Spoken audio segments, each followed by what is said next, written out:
Hello everyone, enjoy these moments of relaxation while looking at the home of John, located in the middle of a poor neighborhood where people lived in makeshift shacks. The house was large enough to fit an old bed and a small table, with some simple utensils. The walls were made of assembled boards full of holes, and the roof was temporarily covered with torn tarps. Every time it rained, water dripped through, and John had to hurry to place buckets to catch it. Subscribe to the channel and click on the notification. Help this channel reach 1,000 subscribers. This way YouTube will deliver this content to more people who will benefit. I count on your help. With hands trembling from exhaustion, Mary, John's daughter, lay on the old bed, her body reduced to skin and bones like a withered leaf. The illness had left her too weak to sit up on her own. Every breath was painful, and John could only sit beside her, holding her cold hand with tears streaming down his wrinkled face. "Daddy's here, don't be afraid," he whispered with a choked voice. But his heart broke seeing his daughter's suffering. With eyes full of fatigue and despair, John did every job he could find, from carrying loads to collecting trash, with the sole hope of earning money for Mary's treatment. Neighbors watched him leave early and return late, with a hunched back, calloused hands, and a weary face. They looked at him with compassionate eyes, but everyone was too poor to help. Occasionally, someone would bring some old bread or leftover food, and John always thanked them with tears in his eyes. John worked under the scorching sun, sweat running down his wrinkled face, his calloused hands gripping the shovel tightly. He worked from dawn until dusk, carrying heavy sacks of cement. His back ached, his legs were tired, but in his mind there was only one thought: to earn enough money for Mary. The workers who accompanied him sighed at the sight of an old man struggling with such heavy work. "John, you should rest. You look very tired," advised a coworker named Mike with a concerned look. John wiped the sweat and smiled weakly. "I can't rest. Mary needs money for her treatment." His voice trembled, his deep eyes reflecting pain. Mike sighed, looking at John, understanding who he was fighting for, knowing there was no force that could stop this old man. Mike bent down to help lift a sack of cement onto his shoulder, his heart full of compassion and sadness. John walked slowly with the sack on his shoulder, his steps shaky. Several times he stumbled and fell to the ground, but then he got up silently, wiping the blood from his brow from the fall. "It doesn't matter as long as I don't fall forever. Mary will recover," he told himself with eyes full of determination. Sometimes John had to go to the landfill to search for things he could sell for some extra money. The heaps of garbage stank, flies buzzed around, but John didn't care. He searched for plastic bottles, scraps of metal, and each time he found something he could sell, he breathed a sigh of relief. "A little more, Mary. Daddy will keep striving a little more," he murmured, his face stained with dust and tears. A young beggar named Luke often went to the landfill to collect waste. He saw John and ran to help him. "It's an honor to help you," said Luke, his childlike eyes full of concern. John looked at the boy, his lips moved, but he couldn't speak. He knew Luke was also poor and had nothing to eat, yet he wanted to help him. John nodded gently, tears streaming down his cheeks. "Thank you, kind boy," he said with a broken voice. Luke and John collected the waste one by one, Luke's eyes shining with determination and respect. "I hope Mary gets better," he said softly, as if afraid to hurt John. John could only smile, his voice full of emotion. "Thank you, Luke. I hope so, too." Every night after returning home, John approached Mary's bed with a worn-out cloth, dipped it in a bowl of water, and gently wiped her forehead. "Daddy's here, Mary. Don't be afraid. Everything will be fine," he whispered. Sometimes neighbors heard John crying during the night. Mrs. Smith, who lived next door, would often stand by the window and look inside, her heart aching. "John, don't break down. We're here to help any time," she whispered with tears in her eyes. But she knew those words of comfort couldn't ease the pain that old man was enduring. John never allowed himself to rest. Every morning, he woke up very early with an aching body, but a mind focused solely on earning money for Mary. He didn't dare spend on himself. Every penny he earned was saved for medical expenses and medicine. There were days when John went without eating, only having a piece of old bread to maintain his strength. There were times when John collapsed in the street from exhaustion while returning from work. John's perseverance moved anyone who witnessed it. He didn't care about his own well-being. He had only one desire: to save his daughter's life. Every day was a challenge, but John never gave up fighting, because within his love for Mary was the light that kept him alive. One day, John entered the doctor's office with trembling hands, clutching his old hat. He looked at the doctor with pleading eyes and a hoarse voice. "Doctor, how is my daughter's condition? Has there been any progress?" Dr. Brown looked at John, his eyes full of compassion, opened the medical file, and said with a grave and sad voice, "I'm sorry, John. Mary's condition is serious. We need to try a new treatment, but the costs are very high." John's eyes filled with panic. "No, please, doctor. I'll do everything I can to get the money, I promise. Just give me a little more time." Dr. Brown sighed, looking at John with eyes full of empathy, understanding the love he had for his daughter. "John, I understand your situation, but the hospital can't continue the treatment without the costs covered. We need the money up front to purchase the necessary medicines." John lowered his head, tears falling silently. He knew he was on the brink of despair. "Doctor, I can't lose her," he choked on his words, each one breaking him. As John left the doctor's office, Mrs. Collins, a kind neighbor who had been waiting outside, rushed to him. "What happened? Will Mary be okay?" John couldn't speak. He could only cover his face and cry inconsolably. "I don't know what to do, Mrs. Collins. I need money, and I don't have enough." His voice broke, his thin shoulders trembling. Mrs. Collins couldn't hold back her tears either. She gently took his shoulder and comforted him. "John, don't give up. We'll find a solution together. We'll ask for help from everyone in the neighborhood. We won't let Mary go through this alone." John nodded, filled with gratitude, but his heart was still full of endless anxiety. He knew the amount of money needed for his daughter was immense, more than he could earn, more than his poor neighbors could provide. But looking into Mrs. Collins' hopeful eyes, he knew he couldn't give up, even if the road ahead was dark and uncertain. "Thank you, Mrs. Collins. I will never abandon my daughter," he whispered with tears in his eyes. As time passed, John walked through the darkness of the night, his legs tired but his heart full of hope. In the pocket of his old coat was the money he had saved with the sweat of his brow, through hard work and long nights and a frugal diet for a long time. It was the hope he had for his daughter. John imagined his daughter lying in the hospital bed, her eyes lighting up upon hearing the good news from her father. That hope drove him to walk through the dark and cold path, despite the night wind cutting through his worn clothes. The road to the hospital to visit his daughter passed through a desolate alley, with streetlights barely illuminating the old walls on both sides, and John's shadow casting long and shaky on the uneven pavement. He hugged the bag of money to his chest as he walked, praying softly, wishing for his daughter's recovery so they could both return to their small home and live peaceful days. Suddenly, behind him, he heard heavy footsteps, and John turned around, startled, seeing 3 tall figures blocking his path. They were young men with threatening looks, their cold gazes making John feel a chill run down his spine. "Hey, old man," shouted one of them with a raspy voice that seemed to come through gritted teeth. "What do you have in the bag?" John stepped back, holding the bag of money even tighter. "No, I have nothing. I'm just a poor old man. Please let me go." The leader stepped forward, frowning and smiling mockingly. "Nothing, huh? Then why are you holding it so tight?" "Give it to me," he said, pulling a knife from his pocket. The metallic glint of the knife shone under the dim yellow light of the street lamp, making John shiver. He shook his head, pleading, "Please, boys, this money is for my daughter's treatment. She's in the hospital and needs this money. I beg you, have compassion." The chubby guy with the leader laughed disdainfully, his voice full of mockery. "Compassion? Who do you think we are? We need money, too. Move aside and give it to us or else." John stepped back, fear taking over his mind. He intended to turn and escape, but his old legs were exhausted, and he couldn't run. In a blink of an eye, one of them lunged at him, pushing him to the ground. John felt a sharp pain as his head hit the pavement. He lay there trembling, trying to hold onto the bag of money on his chest. The leader couldn't contain himself any longer and pounced on him, grabbing the collar of John's shirt and lifting him brutally. "Did you hear me? Give me the money. Don't make us waste time." Despite the intense pain in his body, John struggled to shake his head, hugging the bag of money even tighter. His voice was weak but determined. "Please, boys, I beg you, this money is to save my daughter. She only has this last hope." The chubby guy burst into a mocking smile and suddenly slapped John's face. The blow made him stagger and fall to the ground again, blood trickling from the corner of his mouth.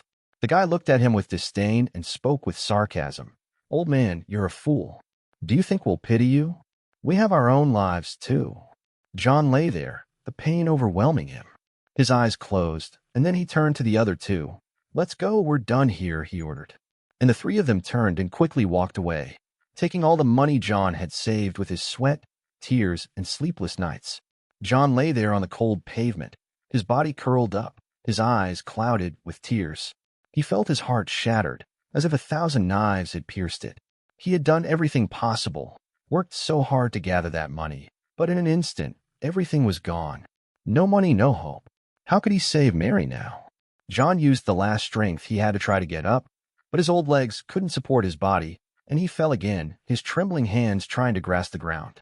Tears ran down his wrinkled cheeks. "Mary, my dear, I failed," he sobbed between choked tears, his voice broken by pain. "I'm sorry, I couldn't keep the money. I couldn't save you," he said in the dark and cold night, his cry echoing in the darkness like a desperate lament, a complaint to fate. He had done everything possible, struggled until he had nothing left to give. But in the end, fate had cruelly taken everything from him. The few passers-by who walked by didn't dare stop to help. They merely looked at him with curiosity and hurried on, leaving the old man in his agony. The cold wind blew, carrying away John's tears and scattering them into the void. "Mary, I'm so useless," John whispered, his voice trembling, thinking of his daughter, remembering Mary's kind eyes, the smile that was weak but full of love she gave him every time he visited. He had promised her salvation, that he wouldn't let her suffer anymore, but now he had nothing to fulfill that promise. John covered his face with both hands, tears falling ceaselessly. He felt like a broken father, unable to protect his daughter, unable to hold on to the last hope. He wanted to scream, to cry out against the injustice of it all, but he could only remain there in silence, engulfed in his pain. That night, John dragged himself to the hospital. Each step felt like he was carrying the weight of hundreds of kilos on his aged shoulders. He knew that when he arrived at the hospital, he would have nothing to say to Mary. He feared facing his daughter's eyes, feared seeing the disappointment in them. His daughter was enduring so much pain, and he could do nothing to alleviate that suffering. When he reached the door of Mary's room, John stood outside for a long time, not daring to enter, not daring to face reality. Finally, he pushed the door open. Mary was lying in bed, her tired eyes looking towards the door, and a glimmer of hope shone when she saw her father return. John approached and sat beside Mary's bed, his eyes weary, his face lined with deep wrinkles from worry.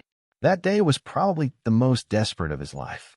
The money he had saved was gone, stolen, and he had no way to continue paying for his daughter's hospital expenses. All his efforts had been taken from him, leaving him feeling powerless. Mary lay there, breathing with difficulty, as if trying to hold on to life a little longer.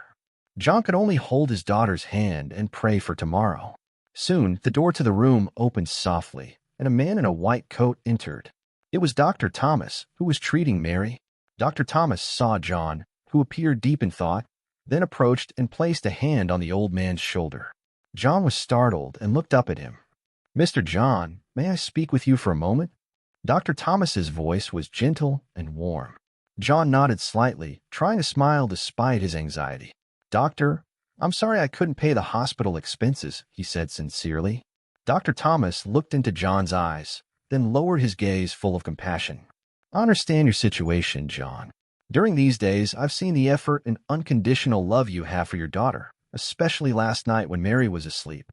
I saw how much you cried, and it truly moved me." John lowered his head, tears running silently down his wrinkled cheeks. He felt ashamed and grateful at the same time for the doctor's understanding. "I don't know what else to do. I just want to save Mary. She's everything to me, doctor." Dr. Thomas remained silent for a moment, then said softly, "John, I want to help you. I'll cover the hospital costs so Mary can continue her treatment without worrying about payment right now." John was stunned, looking at the doctor with wide eyes. He couldn't believe what he was hearing. "Doctor, really? You're going to help us?" His voice was shaky, unable to express his feelings. Dr. Thomas nodded, offering a gentle smile. "Yes, John. I've seen everything you've done for your daughter. I believe Mary has a chance to recover if she receives treatment in time. You don't need to worry about the money now. I'll help you, and you can pay me back little by little." John was deeply moved, his trembling hands taking Dr. Thomas's hands. "Dr. Thomas, I don't know how to thank you. You're the savior of my family. Thank you so much." Dr. Thomas patted John's shoulder, his gaze filled with warmth. You don't have to thank me, Mr. John. I'm just doing what my conscience tells me. Mary is a strong and brave girl who deserves to live and be happy. Just keep striving, and together we'll help Mary overcome this illness. John couldn't contain his emotions any longer and broke down in tears, the tears flowing from his old eyes. But this time, they weren't tears of suffering but of relief and gratitude. He felt as if a great weight had been lifted from his chest, and for the first time in many days, he could breathe easily. Dr. Thomas promised that he would work tirelessly to repay every penny of that money, John said between sobs. Dr. Thomas smiled, his voice warm and encouraging. I don't doubt it, Mr. John. But now, the most important thing is to take care of your health so you can care for Mary. You can't allow yourself to fall, right? John nodded firmly, feeling a small hope begin to bloom in his heart. Looking at Mary, breathing weakly, he squeezed his daughter's hand and whispered, Did you hear that, Mary? We'll keep fighting. Daddy won't give up. Dr. Thomas is here, and you'll get better. Mary's eyes moved. She opened them slightly and saw her father and Dr. Thomas by her side. The doctor's son reassured her, saying softly, Daddy, I know you've done a lot for me. I'll try not to give up, Daddy. John felt his heart fill with love and gratitude, squeezing Mary's little hand gently. I trust you, Mary. You're the strongest girl I know. Dr. Thomas smiled, seeing the bond between father and daughter, then told John, I'll arrange for Mary to receive some special treatments that can help her recover faster. But you must also cooperate. You need to rest enough and eat well so you can take care of Mary. John nodded repeatedly, his voice trembling but full of determination. Yes, doctor, I'll do whatever you say. I'll take care of my health so I can take care of my daughter. Dr. Thomas patted John's shoulder once more before leaving the room. As he turned to leave, he said, I believe in you, John. Miracles can happen when we don't lose hope. After the doctor left, John looked at Mary, his eyes still red but with a smile on his face. He said softly to his daughter, See, Mary, there are still kind people in the world, and we're not alone in this fight. I promise you, Mary. She smiled weakly, her eyes full of trust. At that moment, father and daughter seemed to have found a ray of light in the darkness. Hope had returned, and they continued fighting not only for Mary's life but also for the infinite love that united them. In the following days, John immersed himself in work, working tirelessly from morning until night, then hurrying to the hospital to care for his daughter. He managed to get a job cleaning a long-forgotten and abandoned house owned by a young man named David, with a slightly better salary than his previous jobs. The house was covered in dust, with old sheets covering furniture. After many hours of work, the dim sunlight filtered through a small window, illuminating the dust particles floating in the air, creating an ethereal and melancholic scene. John began cleaning the forgotten house with his calloused hands and exhausted body. He needed to work extra hours to earn enough money just to buy Mary's medicines and gradually pay the kind Dr. Thomas. As he looked around, John noticed a pile of old books stacked in a corner and decided to clean them first. He took out the books one by one, carefully dusting off the covers. Suddenly, between the pages of the old books was a yellowed letter, carefully folded. It seemed that this letter had been forgotten for a long time. The words, To my dear son, were written in beautiful handwriting with a trembling touch of an older person. Curiosity led John to sit down and open the letter to read it. Dear son David, when you read this letter, I may no longer be by your side. I want to write these words so that you understand the love I've always felt and the lessons I hope you'll remember forever. The day you were born was the happiest day of my life. Your mother held my hand, smiling despite the pain, and then we heard your first cry. You are the most precious gift life has given to your mother and me. In that moment, I swore to give my best to protect and love you for the rest of my life. Son, life isn't always easy. I've had to face many difficulties since you and your mother left. There were days when I could only sit by your side, watching you sleep, wondering if I could be both father and mother to you. But every morning, seeing you wake up with those big eyes full of trust, I told myself I had to be stronger, that I had to do everything for you. I want you to understand that the most important thing in this life isn't money, status, or fame. These things can be fleeting and can bring happiness, but also much sorrow.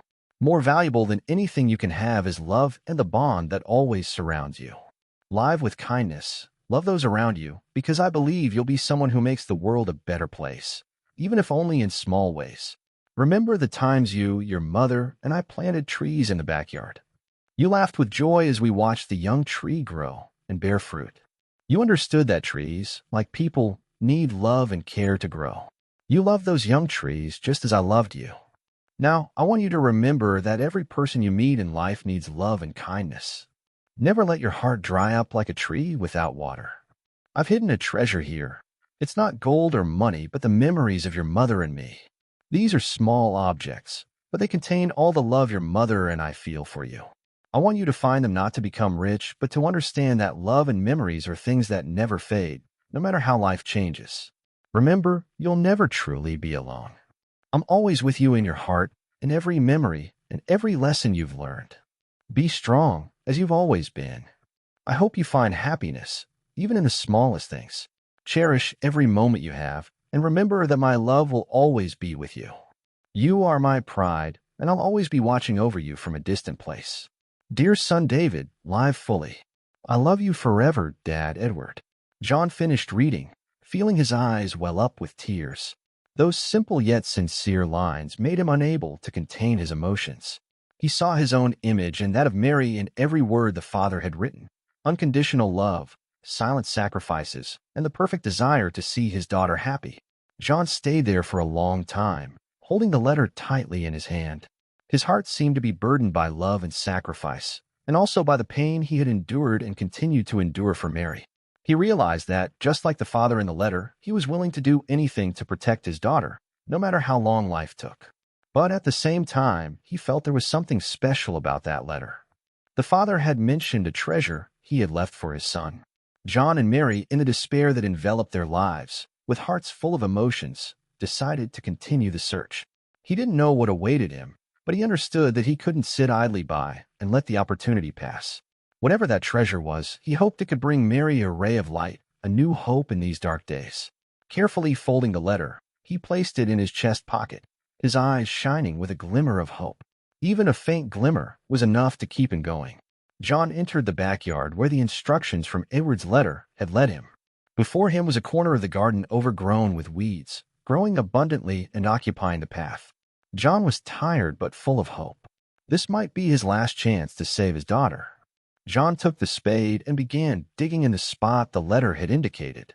With each strike of the spade, a drop of sweat fell, and his heart beat so fast it seemed like it would burst from a mix of anxiety and hope. After a long and arduous effort, he finally reached an old wooden chest. He lifted it carefully, his hands trembling with excitement. He knew that everything he had endured, the sleepless nights, the exhaustion, could all make sense if this chest held the treasure he hoped for. John opened the lid of the chest, and his eyes immediately filled with astonishment. Inside were gleaming gold coins and precious jewels. He couldn't believe the treasure truly lay before him. But as John continued to look inside, there were other objects, a worn-out notebook. He took it out and began to turn the pages slowly. Edward's words appeared before his eyes, handwritten lines filled with the love of a father for his son David. John could feel the infinite love Edward had for David in every word. Edward had written about every memory, about the love he felt for him, and about the desire for his son to always understand love and value its importance in life. John couldn't contain his tears while reading those heartfelt lines. He thought of his daughter Mary, who was in the hospital, weak and defenseless. He remembered the times Mary asked him why life was so hard, why he had to work so much, and why he couldn't spend more time with her. He didn't know how to answer her. He could only tell her that everything he did was for her, because he loved her more than anything in the world. But now, reading Edward's sentiments, he realized that his love for Mary was like Edward's for David, an infinite, indescribable love. John sat beside the chest, the notebook in his hands, his heart heavy. He hoped that finding this treasure could be used to save his daughter, but now he couldn't help but think of David, the young owner of the house, to whom this treasure truly belonged. David was probably an innocent person, full of his father's love, and now he was missing the chance to know these valuable memories Edward had left.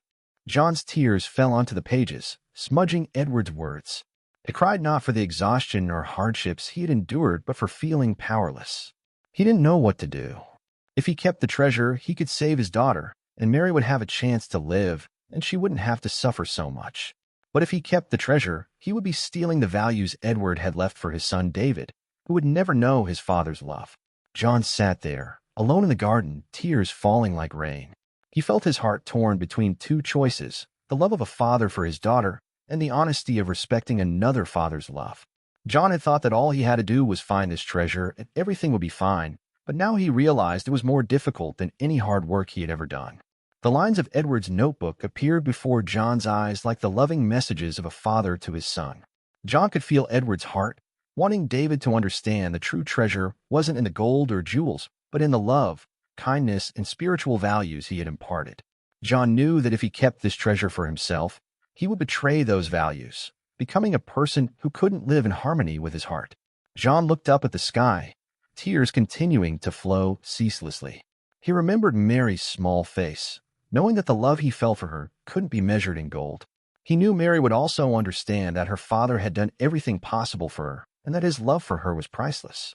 Finally, John decided to close the chest carefully, knowing he couldn't keep this treasure that David deserved to receive, what his father had left him. John stood up, his heart heavy, but also lighter. He knew the road ahead would still be difficult, but he was willing to face it because he believed that love and honesty would always be the guiding light. The next day, John found himself in front of the door of the house where David lived. He felt nervous, his calloused hands clutching the old wooden chest he had found. All he wanted at that moment was to return the chest and the other valuable letters to David, to whom they truly belonged. After ringing the doorbell, John stood still, waiting with a pounding heart. A moment later, the door opened slightly, revealing a young man with a severe and cold appearance, but with a serene air. David's eyes shone with curiosity upon seeing the man standing before him. John bowed his head in greeting and was invited inside the house. John placed the wooden chest on the table. "Hello, I'm John, the person you hired to clean the house you haven't used in a long time," he said, looking directly into David's eyes without hesitation. "I've come to return this. I believe it belongs to you." David was surprised to see the old wooden chest before him, and then looked at John. "What is this?" David asked with a hint of doubt. John didn't respond immediately, simply pushing the chest gently towards David, indicating for him to open it. David hesitated for a moment, but then carefully opened the lid. Inside were gleaming gold coins, letters, and an old notebook. David was astonished, his eyes widening as he saw the familiar handwriting on the letters. "These are for my father," he whispered, his hands trembling as he held the letters. "Yes," John replied, his voice deep. "I found this while working in the old house of your family. I believe your father left something very valuable for you." David opened each letter, reading his father's words filled with love, hope, and messages of wisdom. His eyes filled with tears as he slowly remembered his father, remembered his teachings and the memories of when he was alive, with memories that seemed forgotten now coming back stronger than ever. "My father hid this box and left instructions for me," David said with a choked voice, "but I never thought I'd find it." "Thank you, John." John smiled gently. "I found it, but after reading those letters, I understood I couldn't keep it. What your father left is for you."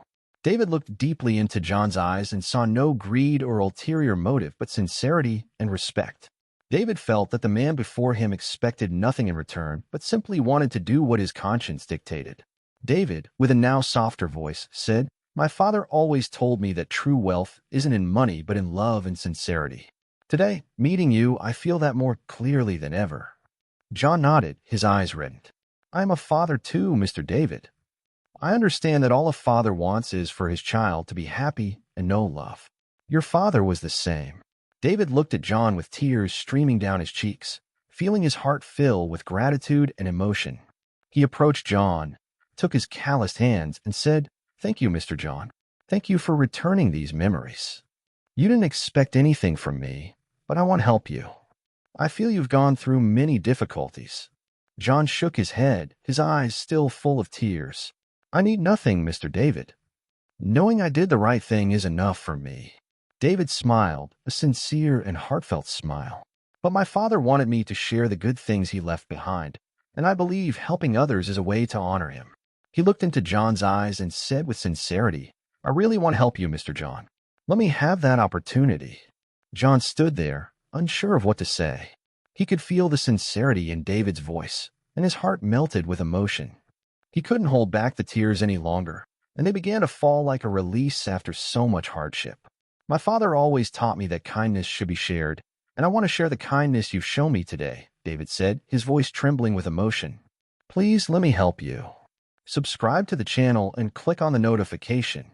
Help this channel reach 1,000 subscribers. This way YouTube will deliver this content to more people who will benefit. I count on your help. Finally, John nodded, his eyes shining with deep gratitude. He couldn't say anything, only squeeze David's hands as a thank you he couldn't express in words. David looked at him and understood that love, the bond, and sincerity truly have the power to change people's lives, bringing hope even when life seems at its darkest point. Both of them sat there in the large room, tears of emotion and gratitude flowing. John bowed his head, but in his heart he felt lighter and more at peace than ever. David, looking at the man before him, knew this encounter had changed his life forever, just as the anguished father and the little girl waiting in the hospital had. If this story touched your heart, please subscribe to our channel. Your support motivates us to continue bringing moving stories almost every day. We are very grateful for your support. See you soon.